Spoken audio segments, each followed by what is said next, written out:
किसके लिए खोल दिया? हमने दरवाज़ा नेगेटिव चीज़ों के लिए खोल दिया। क्यों सचिन जी, गलत कह रहा हूँ? किसके लिए दरवाज़ा खोल दिया हमने? हमने नेगेटिव विचारों के लिए दरवाज़ा खोल दिया। तो ये फिर हमारी धारणा बनेगी ही बनेगी कि हाँ यार, और ऐसे लोग हैं जिनकी ऐसी धारणा बनी और वो इस बिजनेस को छोड़ गए। तो इस धारणा से बचना है, ध्यान रखिए। ये धारणा बहुत अच्छी चीज़ भी होती है और बहुत ख़राब चीज़ भी होती है। अगर आपने सही तरीके से इसका इस्तेमाल किया तो आपका विकास कर देगी, और अगर आपने धारण गलत कर लिया तो फिर आप बर्बाद हैं। ये पक्की बात है, कोई आपको बचा नहीं सकता। आगे चलते हैं।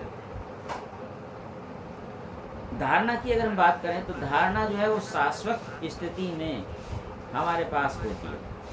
मतलब हमने किसी को देखा, हमने फील करा, हमने अनुभव करा, हमने किसी को आदर्श माना, तो ये सारी स्थिति क्या है? शाश्वत है, जो दिख रही है सामने से।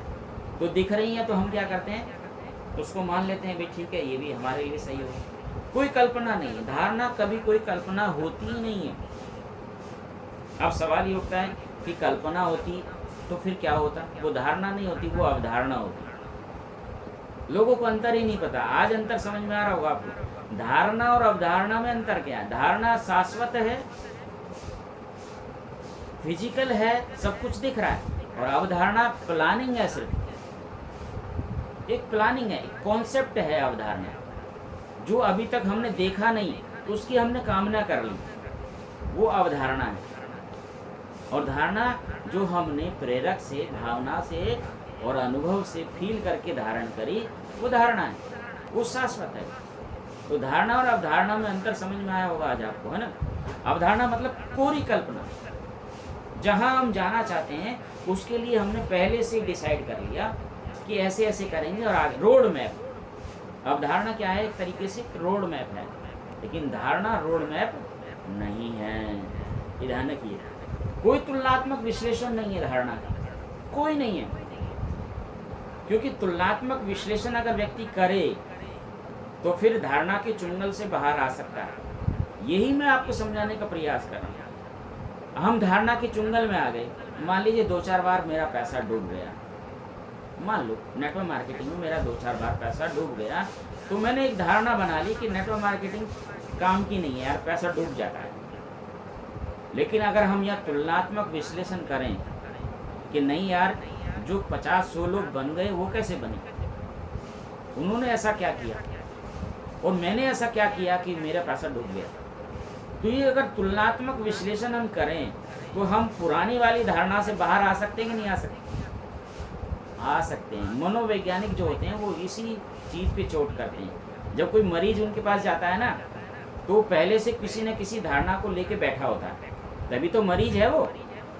अब मनोवैज्ञानिक को पता होता है कि भाई ये कोई धारणा लेके बैठा हुआ, इसके मन से वो धारणा हटा देनी है, उससे बाहर निकाल लेना, तो ये ठीक हो जाएगा।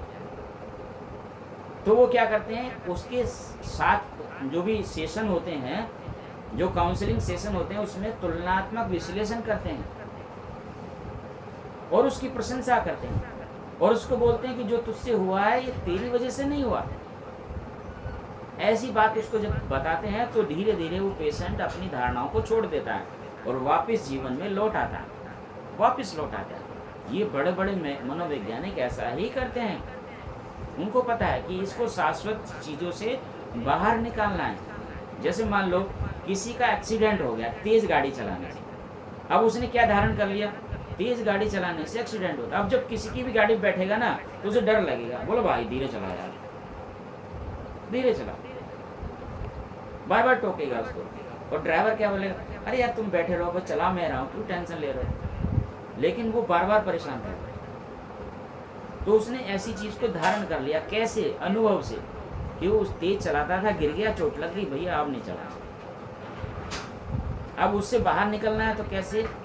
तुलनात्मक विश्लेषण अगर आप करेंगे तो धारणा से बाहर आ सकते हैं। अगर गलत धारणा में आप